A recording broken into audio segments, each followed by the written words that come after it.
Pero el Espíritu Santo me ha inquietado fuertemente a que esta noche estudiemos un tema sumamente importante, un tema de vigencia dentro del pueblo de Dios.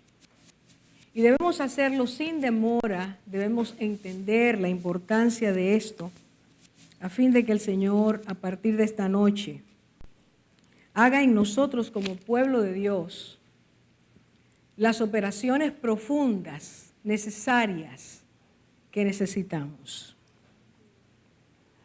Quisiera que leyéramos Génesis 2, versículo 25.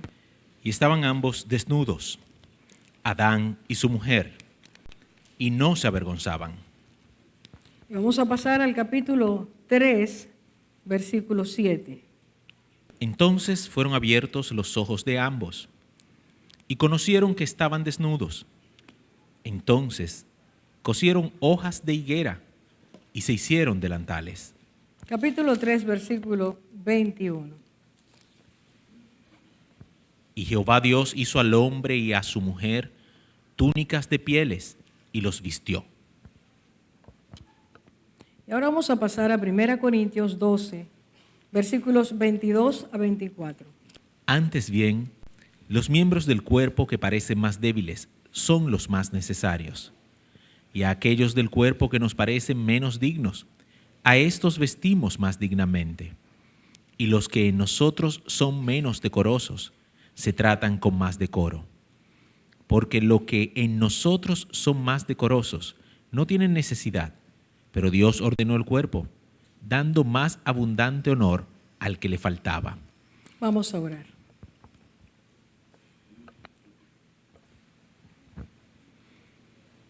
Señor, frente a tu palabra, solo nos queda reconocer nuestra necesidad de ti.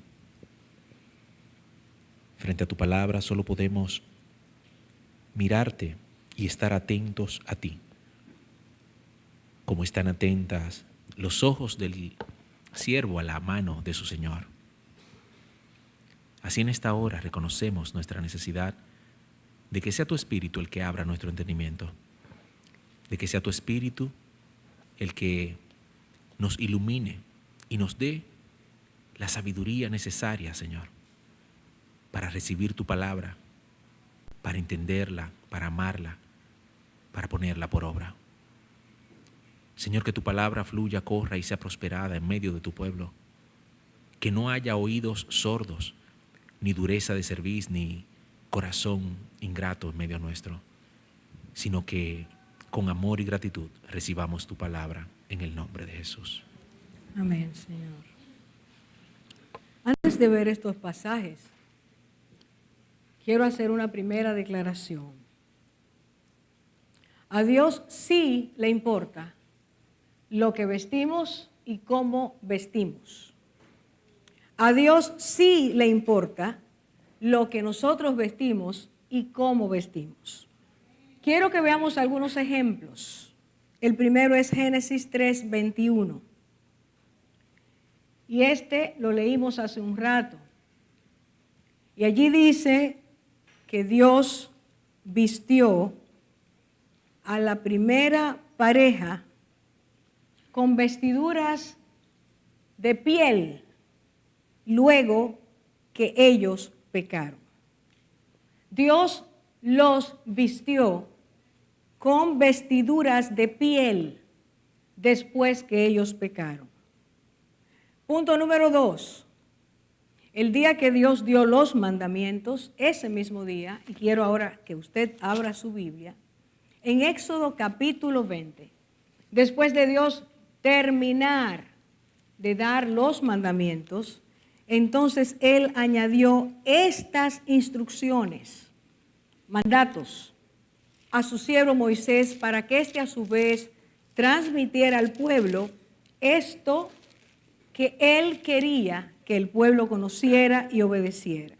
Éxodo 20, vamos a leer versículo 24 a versículo 26. Altar de tierra harás para mí, y sacrificarás sobre él tus holocaustos y tus ofrendas de paz, tus ovejas y tus vacas. En todo lugar donde yo hiciere que esté la memoria de mi nombre, vendré a ti y te bendeciré. Y si me hicieras altar de piedras, no las labres de cantería, porque si alzares herramientas sobre él, lo profanarás. No subirás por gradas a mi altar, para que tu desnudez no se descubra junto a él. Cuando el mundo recibió como herencia la religión o las religiones, las creencias que en Babilonia se cosieron, que en Babilonia se iniciaron, una de las cosas que el mundo recibió fue hacer altares con muchas gradas. Si ustedes recuerdan la historia de Génesis, dice que ellos dijeron, hagamos una cúspide que llegue al cielo. Para aquellas personas se entendía que tocar los cielos, llegar a tener contacto, entre comillas, con los dioses, era un esfuerzo que el humano debía hacer a través de grandes, y se le llamaron a esas construcciones sigurats, donde por medio de escaleras inmensas las personas iban subiendo y se suponía que iban escalando alturas espirituales para tocar en la atmósfera de los dioses. El mundo recibió esa clase de altar. El mundo recibió que eso era lo que había que hacer. Cuando Dios llama a su pueblo, el mismo día que les dice, no tendrás dioses ajenos delante de mí. Y si ustedes miran el versículo 23, dice, no haréis junto a mí dioses de plata ni dioses de oro, no os lo haréis. Inmediatamente el Señor dice, y si haces un altar, harás un altar de esta manera. ¿Para qué? Escuche bien. Para que el adorante, el que iba a acercarse a Dios, cuando se acercara a Dios no tuviera que subir escaleras y mientras iba subiendo no descubriera su desnudez. Mírenlo allí en el versículo 26. Y no subirás por gradas a mi altar para que tu desnudez no se descubra sobre él. A Dios le interesa que el adorante, el que va a adorarlo, el que va a bendecirlo, no descubra su desnudez. El punto número 3, Dios ordenó cómo serían las vestiduras sacerdotales, cómo debía ser inclusive su ropa interior. Quiero que vaya conmigo a Éxodo 28, versículos 42 y 43. Éxodo 28, versículos 42 y 43. Ya Aarón ha sido elegido, sus hijos han sido elegidos por Dios para ser los encargados ante Dios y ante el pueblo de traer las ofrendas, de enseñar al pueblo la ley, de conducir al pueblo por camino de verdad, justicia y santidad, porque Dios había llamado al pueblo de Israel a ser santo. Dijo, sed santos como yo soy santo. Entonces Dios da una serie de instrucciones, mandamientos, donde Dios está quitando la piel que habían adquirido en Egipto. Un lugar lleno de creencias, abominaciones, idolatría, pero sobre todo una atmósfera sensual, libidinosa, contaminante. Dios quiere traer ese pueblo a verdad. Y entonces, cuando habla para que estos sacerdotes sean ya encargados de servir a Dios delante del pueblo, Dios dice de esta manera. Versículos 42, 43. Y les harás calzoncillos de lino para cubrir su desnudez. Serán desde los lomos hasta los muslos, y estarán sobre Aarón y sobre sus hijos cuando entren en el tabernáculo de reunión, o cuando se acerquen al altar para servir en el santuario, para que no lleven pecado y mueran. Es estatuto perpetuo para él y para su descendencia después de él. Y entonces Dios está diciendo, mis sacerdotes, tanto el sumo sacerdote como los sacerdotes, tienen que vestir de tal manera, cuando se acerquen al lugar santo y al lugar santísimo, y esta vez el sumo sacerdote, cubiertos de tal manera que su desnudez no se descubra. Quiero que usted lo vea. Dice, para cubrir su desnudez, dice, y se harán ropa de lino, que llegará desde los lomos, entiéndase aquí la cintura, hasta los muslos.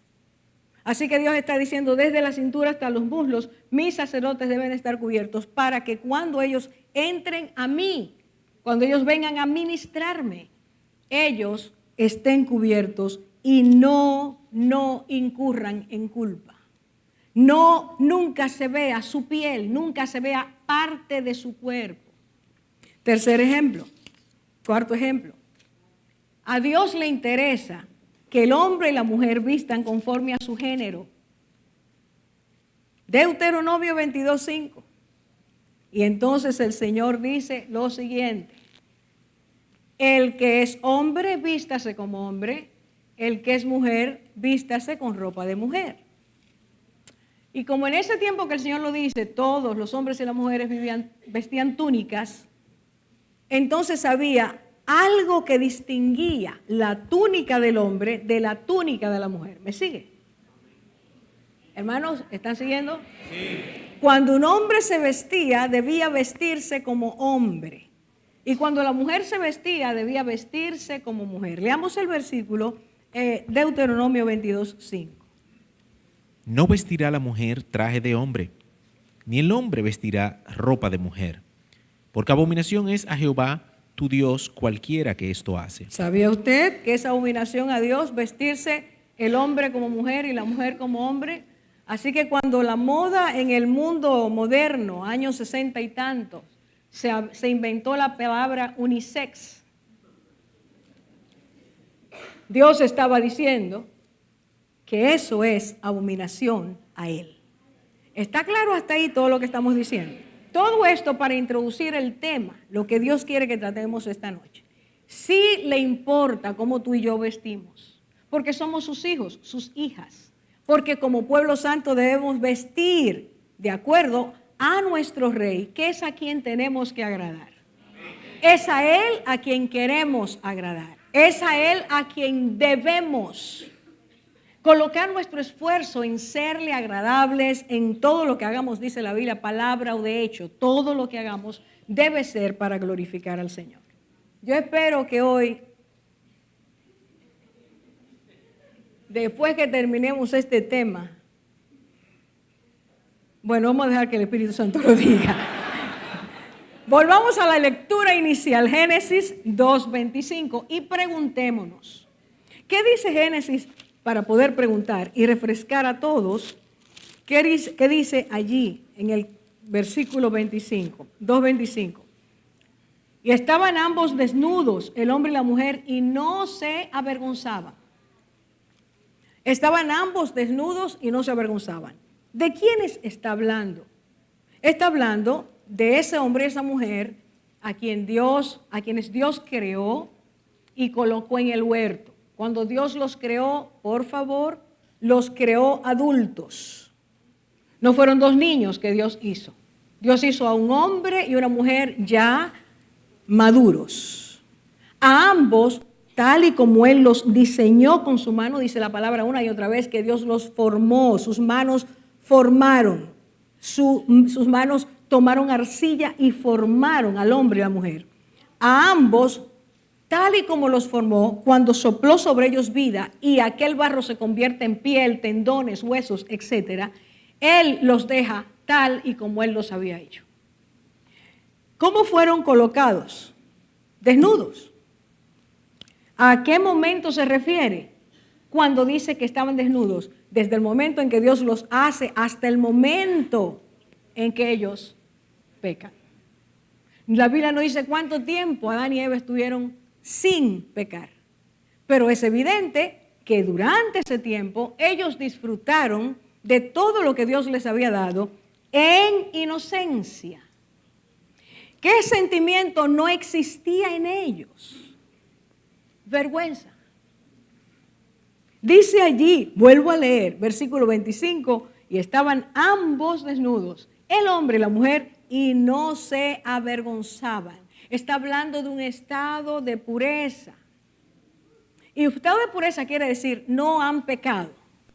Estado de pureza quiere decir un hombre y una mujer a los que Dios unió, bendijo y les dijo en estado de pureza, procreen. El sexo no es pecado, por Dios lo creó, sino las implicaciones que eso ha traído a través de la caída. Aló a lo que estoy diciendo. Así que ambos estaban desnudos y no se avergonzaban. Y entonces yo quiero que por favor usted vea varias cosas. Cuando ellos pecaron, Génesis 3:7 dice, entonces fueron abiertos los ojos de ambos. Vuelvo a mencionar la palabra ambos. Y conocieron que estaban desnudos. En ese momento cuando viene la caída, cuando el ser humano desobedece a Dios, dice, entonces al volverse a mirar después de caer, dice, se dieron cuenta, conocieron, tuvieron conciencia de que estaban desnudos. Y veamos estas verdades. Sus ojos, número 1, fueron abiertos al bien y al mal. Conocían el bien, pero no habían conocido el mal.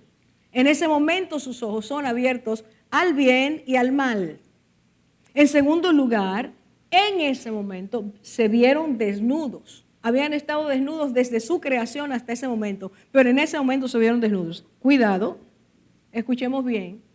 En ese momento empezaron, al mirarse después de la caída, empezaron a tener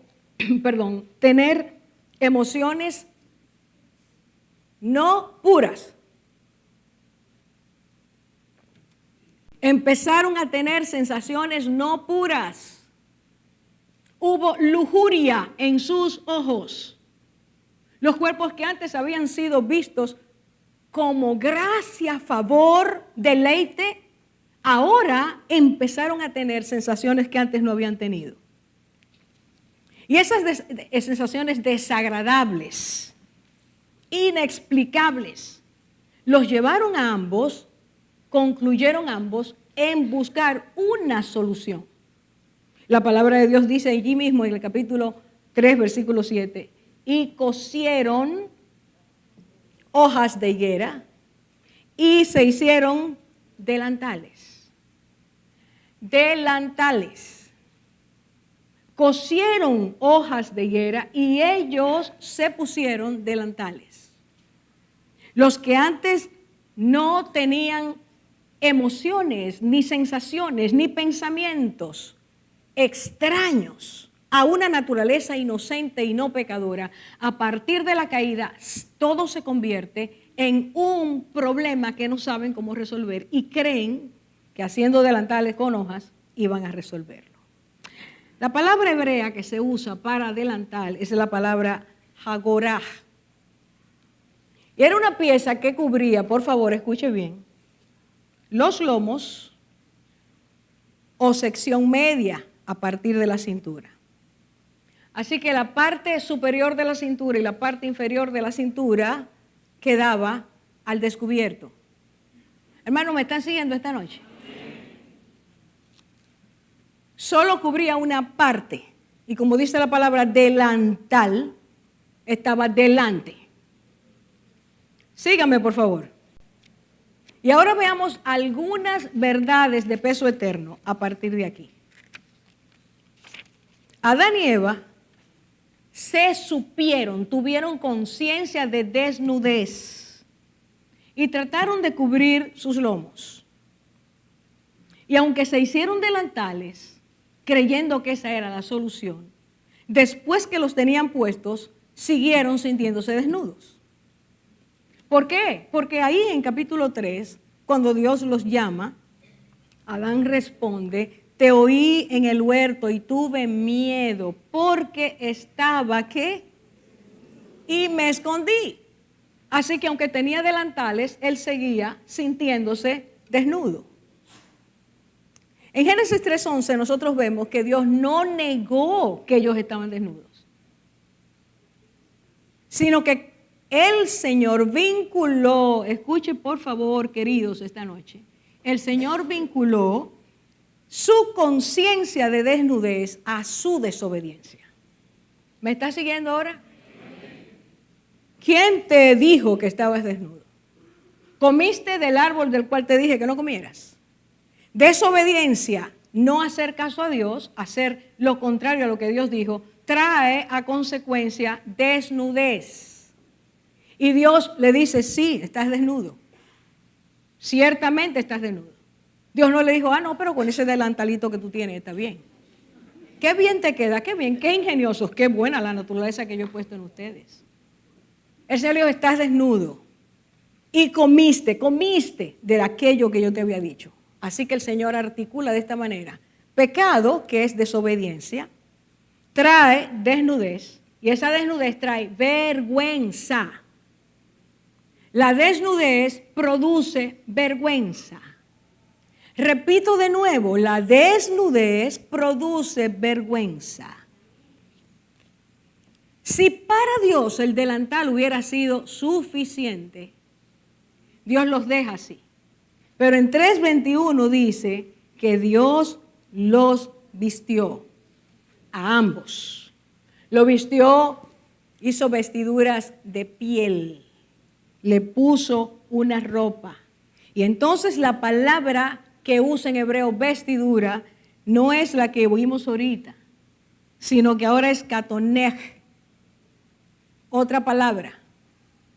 ¿A qué se refiere según los judíos la palabra katonej?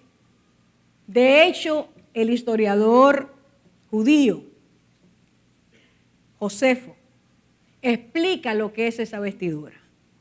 Es un atuendo que cubre, escuche bien, lo que Dios hizo fue hacer una ropa que les cubriera desde la parte del cuello hasta los muslos. ¿Dónde terminan los muslos? ¿Dónde es? No oí. Dios cubrió desde aquí hasta aquí. Ellos hicieron delantalitos de higuerita, pero el Señor hizo ropa para cubrir desde el cuello hasta la rodilla. Para Dios, cualquier parte del cuerpo entre el cuello y la rodilla que esté descubierta, Dios le llama desnudez. No me siguieron. ¿Dónde están los amén esta noche? Ah, sí, porque yo lo dije ahora. Para Dios, repito, no para Orfa, para Dios. Todo lo que tú y yo enseñemos desde aquí hasta las rodillas, cualquier parte de nuestros cuerpos, delantero o trasero, Dios le llama, estás desnudo. Por eso le decía a los sacerdotes, cúbranse, al adorante, al subir, cúbrase. Es que Dios ve nuestra desnudez o deja de verla si nos vestimos o no nos vestimos. Dios nos conoce, dice la palabra, que estamos al desnudo delante de Él. ¿Qué es lo que Dios quiere enseñar? ¿Por qué Dios cubrió toda esa parte del cuerpo? Lo quiero decir bien, así que lo voy a leer. Porque Dios estaba mostrando, escuche bien, que el pecado había introducido una naturaleza sexual caída que no existía antes del pecado. Una naturaleza totalmente alejada de la naturaleza que Dios había dado. La naturaleza que Dios había dado es que la pareja podía vivir, deleitarse en lo que Dios le había dado y no sentían vergüenza, no había culpa porque no había pecado. Mas cuando vino el pecado, cuando la pareja cayó en el pecado, entonces ya no podían ver sus cuerpos con la pureza que antes veían. Ahora había concupiscencia, lujuria, malos pensamientos. Por eso se escondieron. Por eso sintieron vergüenza delante de Dios. Y es por eso que Dios está cubriendo. Dios sabe que en el momento en que entró el pecado, los ojos fueron abiertos para ver el mal. Ya no vemos igual. No importa cuánto estemos tú y yo aquí tranquilitos en la casa del Señor mirándonos así inocentitos, nuestros ojos son un instrumento de mal. Y entonces el Señor, sabiendo que eso había pasado, punto número 2, que el pecado había arrancado la inocencia al ser humano, entonces el Señor sabía que a partir de ahí, siempre la desnudez activaría pasiones indecorosas. Ya fuimos marcados, ya caímos en el pecado. Nuestros ojos, en vez de interpretar correctamente, empezarían a interpretar mal. Y Dios, sabiendo eso, cubre. Tercer elemento. Porque el hombre, al pecar, al haber hecho caso a Satanás, le entregó a Satanás un arma poderosa. por medio de la cual Él usa con múltiples estrategias para desfigurar la santidad del cuerpo, para hacer grotescas nuestras miradas, para hacer imperfecto nuestro respeto al cuerpo del otro, para producir estragos espirituales y morales profundos y para crear gran culpa en nuestras vidas. Cuando el hombre pecó, le entregó a Satanás también la capacidad sexual. Y esto sin Dios produce muerte, produce desgarramiento, produce esclavitud, produce una serie de vicios que se van formando en nuestras vidas y que podemos pasar casi la vida con ellos. Aún viniendo a Cristo, se nos hace difícil desprendernos de una naturaleza que se enraizó. Dios sabía que eso había pasado. Para disminuir el efecto, Dios los vistió. ¿Entendemos ahora por qué Dios lo hizo? En el Antiguo Testamento, hermanos, y en el Nuevo, Dios insiste que nosotros no debemos exponer nuestra desnudez. Ahí están los casados, eso es otra cosa. Pero usted y yo que andamos en la calle y que venimos a la casa del Señor o vamos al trabajo, vamos donde sea, y estamos enseñando lo que no debemos enseñar, Dios dice que estamos desnudos. Tomemos conciencia a partir de esta noche que si Dios vistió es porque es necesario que tú y yo andemos vestidos para no pecar nosotros ni hacer pecar a otros.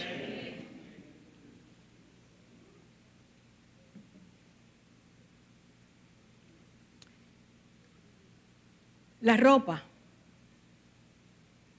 ropa que nos ponemos es un reflejo de nuestra condición espiritual.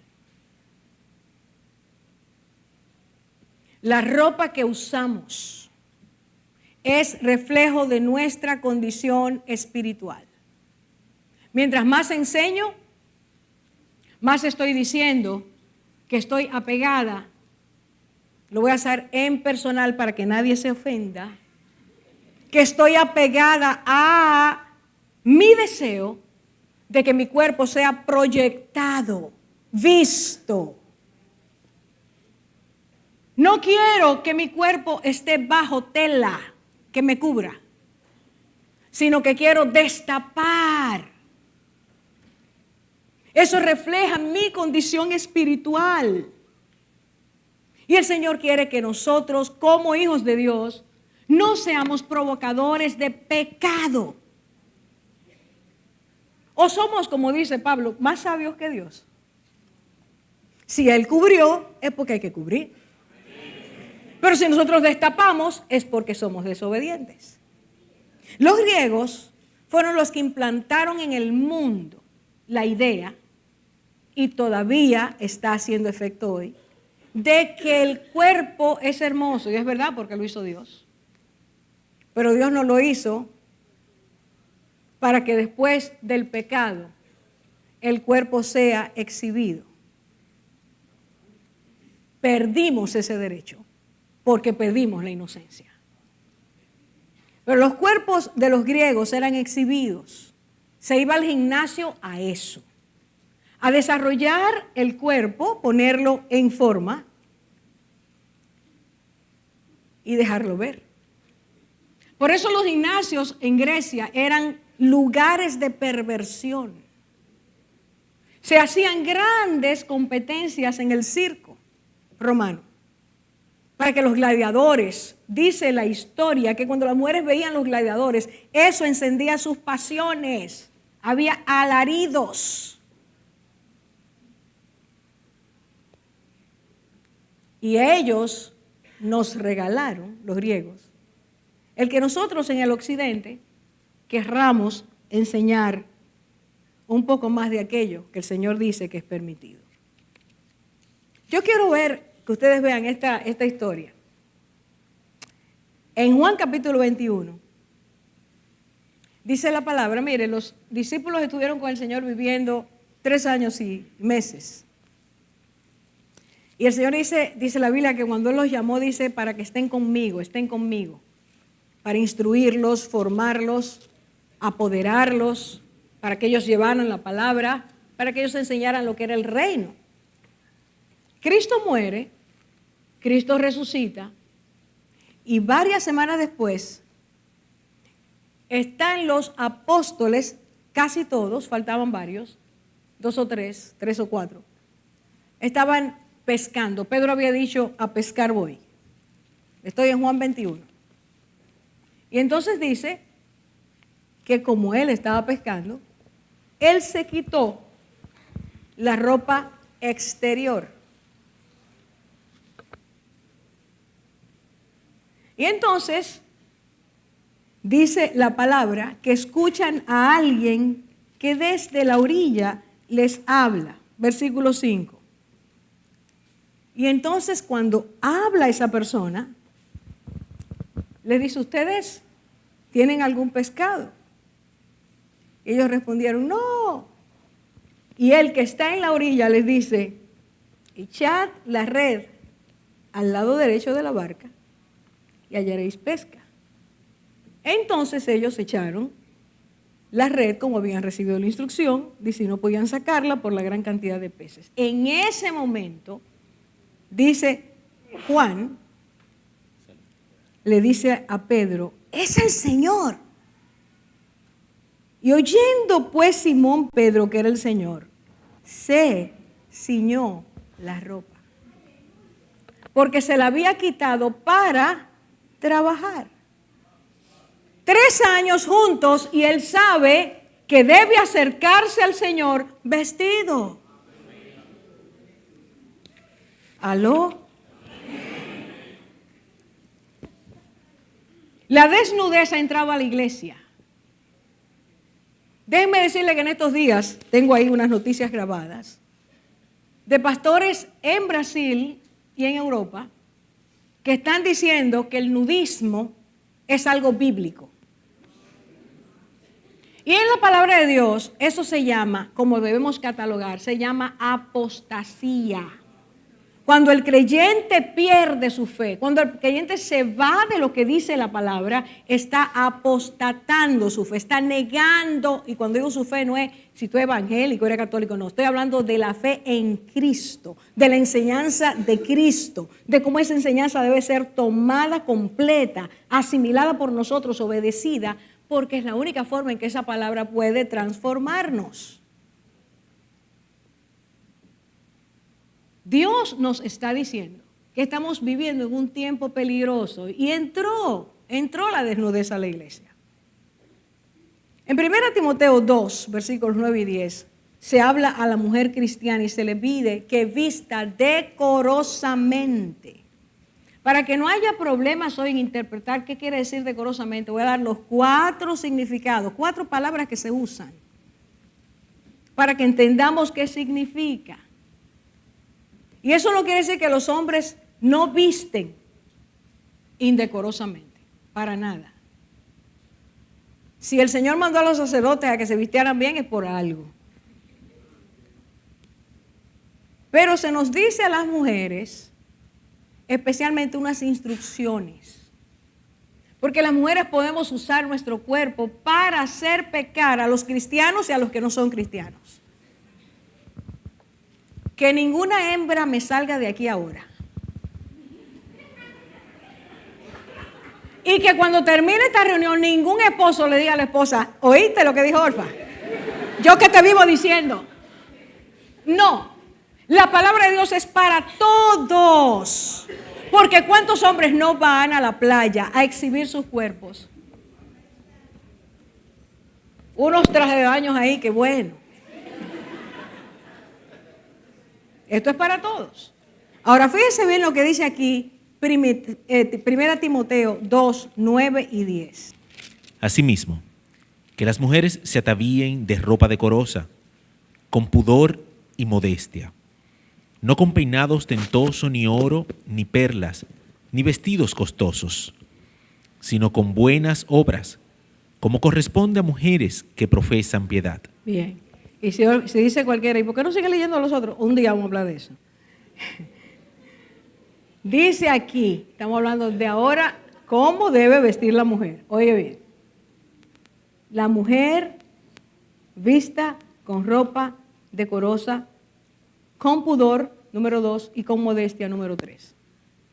La palabra que se usa allí para decoro es decente.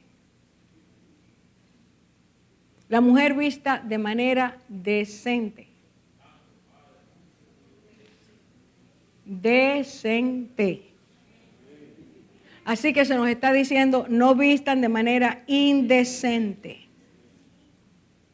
Ropa tan ajustada. Y yo no sé qué pasa en República Dominicana, hermanos, pero yo he ido a otros países y la forma en cómo viste la mujer dominicana es algo terrible. Terrible. Cuando estamos en Cristo, esa manera de vestir tiene que quedarse atrás, porque es parte de la vida vieja. Vestir de manera decente. Vestir de manera decorosa, bien ordenada, de una forma modesta. Vestir de manera pudorosa, con sentido de vergüenza, con un carácter cristiano que no expone a los otros al pecado. Y la otra palabra es sofroneo, quiere decir cordura. Viste con cordura, no te aloques. Es que eso está de moda. No te aloques. Viste con cordura. Sé prudente al vestir. Tu yo interior tiene que estar bajo el control del Espíritu Santo. Es la hija de Dios que sabe que sus pasiones y deseos carnales no pueden imperar sobre su vida. Alguien tomó todo esto y leo cómo él resume esos 2 versículos. Dice, las mujeres cristianas vistan de manera decente, noble y armoniosa, evitando el exhibicionismo, la falta de vergüenza y la inmodestia. Escucha ahora, teniendo así consideración de los demás, ya que el pudor es parte de su carácter, y ejerciendo así de manera habitual la cordura y la prudencia. Cuando tú y yo venimos al templo, ¿pensamos que venimos a adorar a Dios, a alabarlo? ¿Qué ropa nos ponemos para venir aquí? Es una ropa con la que te sentarías con Cristo a su mesa. ¿Permitirías que los ojos de Cristo pusieran sobre ti, sobre mí, sobre nuestras ropas, pusieran sus ojos? ¿Qué nos diría? ¿Sería agradable a Él? O al mirarnos recordaríamos que Él vistió para que nada que fuera del cuerpo un provocador de caída, para que nada que pudiéramos nosotros exhibir fuera algo que hiciera tropezar a otros.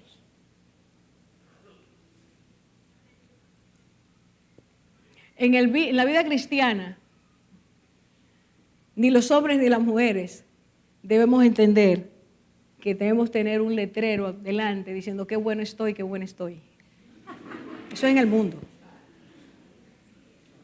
En Cristo usted tiene una identidad distinta y no se alimenta de lujuria, de sensualidad, de pasiones. No, porque sabemos que estamos en el reino de santidad. A eso hemos sido llamados. Al acercarnos al templo, ¿pensamos que nuestra ropa puede traer a un hermano a pecar?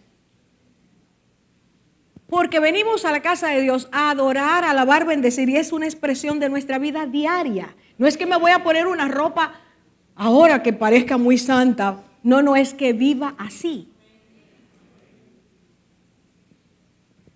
¿Cuántos hermanos han pecado aquí? Oigan. Oigan a los sinceros lo que dicen. Hermano, eso me desgarra. Porque ¿cómo vamos a estar alabando y de repente vemos algo y La iglesia no puede ser un lugar donde vayamos a pecar ni provoquemos el pecado. Debe ser un lugar donde el hermano esté o la hermana estén tan cómodos, tranquilos, de que están en la presencia del Señor, de que hay una comunidad en Cristo que provoca la santidad del otro, que jamás va a pecar. La novia se ha vestido de lino fino, blanco y resplandeciente. La novia espera a su amado con vestiduras santas. Hermana, si yo sé que tú me vas a decir cuando voy a la tienda, no encuentro. Todo está rebajado, todo está subido. Cada día debían ser las ropas más baratas, pues son más caras porque la han cortado por todos los lados. Pero no es así, no se encuentra. ¿Qué debe hacer una cristiana en ese momento? O usted se lo pone y se cubre y que no lo vean aquí ni allá, o usted no lo compra. Radical, si eso es lo que el Señor dice. Hay cosas que son desobediencia total y no podemos hacerlo en cualquier área de nuestras vidas, no da más en esto. Y ahora yo quiero, hermanos, que usted sea confrontado con un video que voy a poner. Porque cuando lo vi, el Señor me habló fuertemente. Y me hizo sentir que Él sufre, Él llora cuando ve que sus hijas hacen pecar a sus hijos. Escuche ese testimonio que es real, por favor.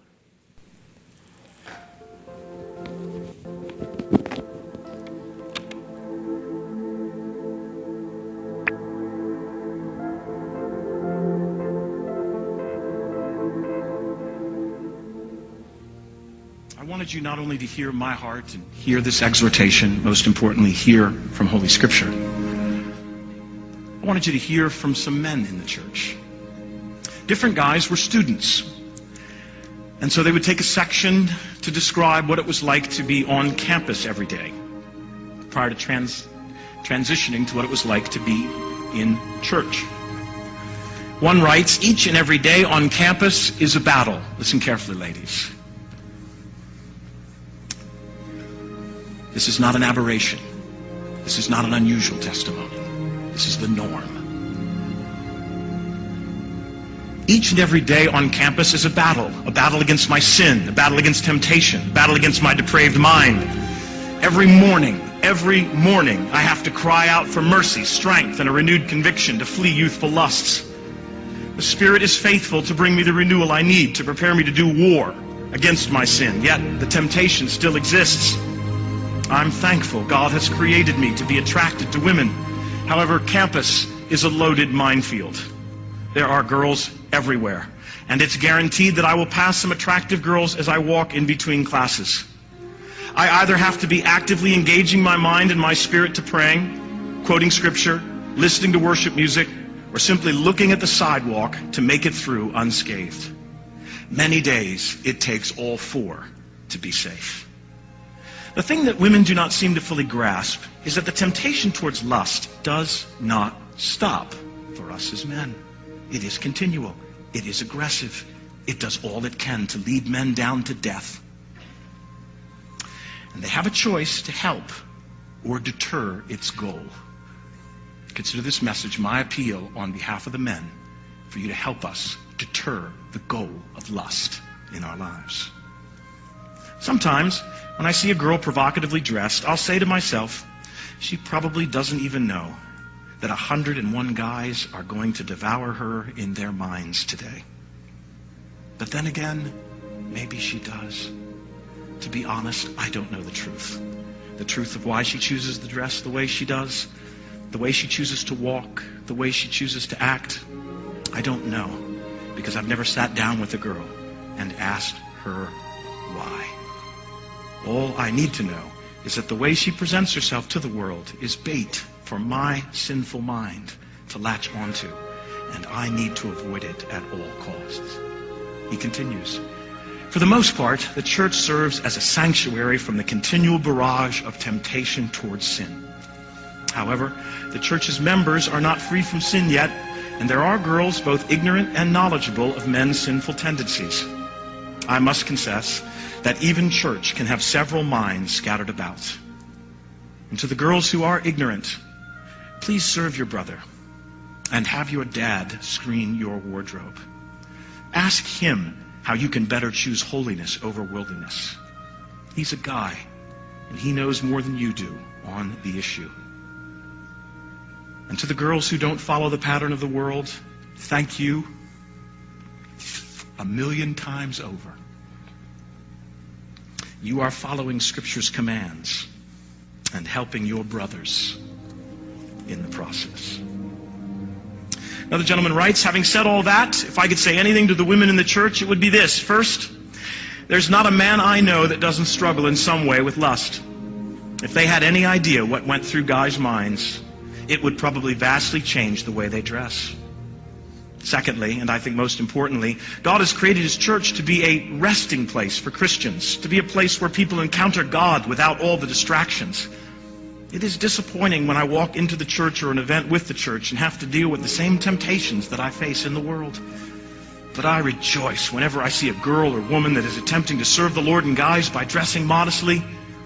You have no idea how sweet and challenging it is when I see a woman who has decided not to flaunt her body like the culture shouts for her to do, but rather she has decided that serving the Lord and her brothers is more important.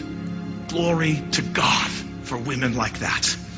And let us be a church with men who are committed to purity and women who are committed to modesty. One more voice I want you to hear. At church. The one place where I might think not to have to face temptation is at church, but this is not always the case. When ladies that I'm friends with dress immodestly, it definitely has a negative effect on our friendship. When she dresses immodestly, it doesn't make it easy to see her as a sister in Christ. There is a constant battle going on as I'm talking with her. Communication becomes more difficult because as I'm trying to listen to her, I am also trying to fight temptation. I also think some ladies just aren't aware that even little things can distract guys a lot. Showing even a little part of their stomach.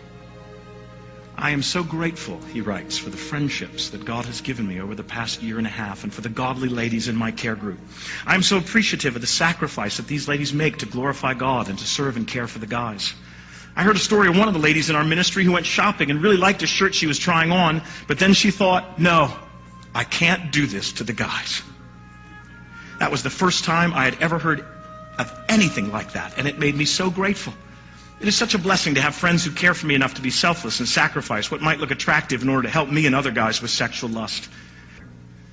I think modesty is so attractive and helpful in friendship because it makes it easier for a friendship to be centered around God and for fellowship to be unhindered. See, ladies, you're to be distinctly different. And non-Christians are to come here, and not only are they not to be distracted by observing skin that should not be on display, but they are to be undistracted as they realize this place is populated by people who are different. They're distinct, not self-righteously distinct, humbly distinct, but distinct. And in these ways we are to be distinct. For our brothers who are saved, for the lost yet to be saved, and ultimately for the Savior who saved us. It's about the gospel. Now, here's the good news as well. The gospel provides forgiveness. So for all who have been convicted through this message, I just want to, at this moment, lead you to the foot of the cross, so that you might survey the wondrous cross on which the Prince of Glory died for the very sins that he has been bringing to your attention during this message, so that you might receive forgiveness, so that you might change by grace and for his glory. Let's not wait a moment longer. Would you bow your head in prayer? Cerráramos los ojos en este momento, por favor. Leo lo que dice en 1 Tesalonicenses 5, 23, 24. Y que el mismo Dios de paz os santifique por completo, y que todo vuestro ser, espíritu, alma y cuerpo, sea preservado irreprensible para la venida de nuestro Señor Jesucristo. Fiel es el que os llama, el cual también lo hará. Señor, delante de ti esta noche, convencidos de que tu palabra nos muestra el bien para que desechemos el mal. Convencidos, Señor, de que tú lo que quieres es que como pueblo tuyo, pueblo que ha sido redimido con tu sangre, no continuemos bajo los patrones y esclavitudes del mundo, sino que te honremos, te glorifiquemos. Tú quieres, Señor, que nosotros, tus hijos, tus hijas, nos acerquemos a ti, al manso y humilde de corazón, y hallemos descanso para nuestras almas. Encontremos en ti, Señor, el refugio que nos permite aprender los valores, los principios, los mandatos de tu reino. Señor, esta noche no queremos ser hijos que conociendo el bien lo rechazan. Queremos, Señor, necesitamos que tú transformes el espíritu de nuestra mente y que cada día pensemos: no debo hacer pecar a mi hermano, a mi hermana. Debo ser como tú dices, uno que se incline, se esfuerce, una que se incline y se esfuerce por ayudar al crecimiento espiritual de cada oveja, de cada hermano. Esta noche, Señor, redarguidos por tu espíritu, queremos que nos des ojos espirituales para dejar en el zafacón todo lo que en nuestro interior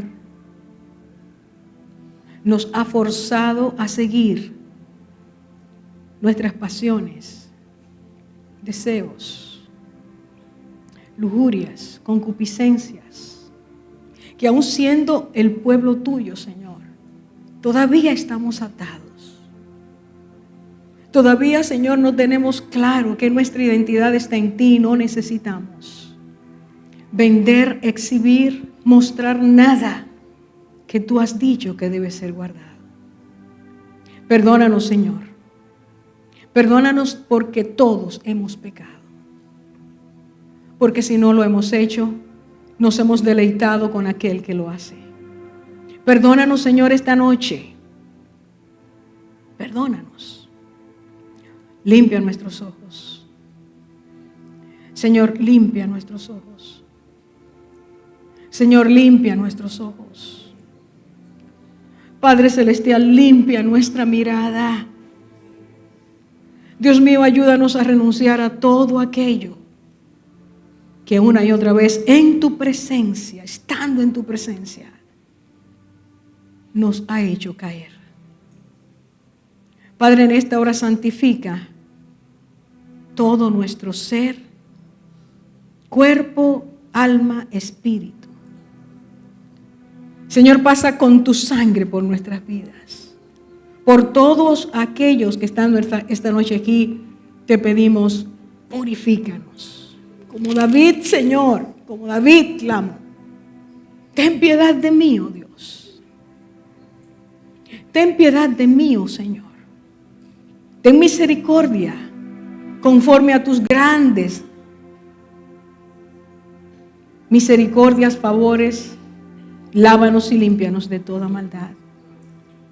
Como David te decía, Señor, crea en mí, un corazón limpio. Y renueva, Señor, un espíritu recto dentro de mí. Señor, danos oídos para oír tu palabra y obedecerla, Señor. Ninguna mujer tuya, ninguna hija tuya, ninguna sierva tuya sea arrastrada, Señor, en esta hora de crisis en el mundo, de valores torcidos, de hombres y mujeres que guían esta tierra bajo la influencia del enemigo, que quiere marcar a cada hombre y cada mujer en la seducción, en la sensualidad, en la lujuria, en las pasiones desordenadas. Hoy, Señor, queremos pedirte, por favor, clamarte, Señor, ayúdanos, Señor, a mantenernos en ti en pureza y santidad. Guárdanos en esta hora, Señor. Líbranos del mal. Y aunque el mundo nos diga que somos anticuados, y aunque el mundo nos diga que no sabemos lo que es vivir, enséñanos, Señor, a entender que tú viniste a darnos vida y vida en abundancia. Y esa vida abundante nos llena de tal forma que no tenemos que caminar conforme a los que no te conocen. Tú quieres, Señor, hombres y mujeres bellos delante de ti. Fuiste tú el que hiciste la belleza, mas tú quieres, Señor, que esa belleza salga del corazón.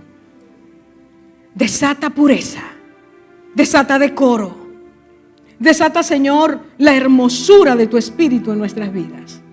Desata control, dominio propio. Señor, que hoy haya una renuncia real a todo vestuario que tú no deseas, que a ti no te agrada. Que los hombres no sean, nuestros hermanos, no sean provocados a pecar por nosotras, ni nosotras seamos llamadas a pecar por ellos. Esta congregación te pide, Señor, limpia nuestros ojos. Santifícanos en tu verdad, porque es tu palabra la verdad. En el nombre de Jesús, vengo reprendiendo el espíritu de codicia, el espíritu de querer aquello que no nos pertenece, porque hemos sido provocados. Reprendo, Señor, en esta hora todo espíritu de sensualidad, lujuria, concupiscencia. Señor, en el nombre de Jesús, estoy orando, Padre, para que tú nos hagas renunciar, vomitar todo pensamiento, todo deseo que nos lleva a pecar. En esta hora, Señor, renunciamos a la esclavitud de nuestras sensaciones, emociones, sentimientos. Fuera en el nombre de Jesús, de cada corazón que te lo suplique. Hermano, hermana, abre tu boca en esta hora. Y juntos como congregación pidamos al Señor que limpie nuestras casas, que limpie nuestra habitación interna, que limpie nuestra iglesia. Abre tu boca, abramos nuestros labios. Padre, ten misericordia de nosotros. Santifícanos, purifícanos, límpianos, báñanos. Y un día al verte, ese día glorioso cuando te veamos, será tan precioso saber, Señor, que te permitimos que nos vistiera de lino fino, blanco y resplandeciente. En el nombre de Jesús, te lo pedimos, Señor, te lo pedimos.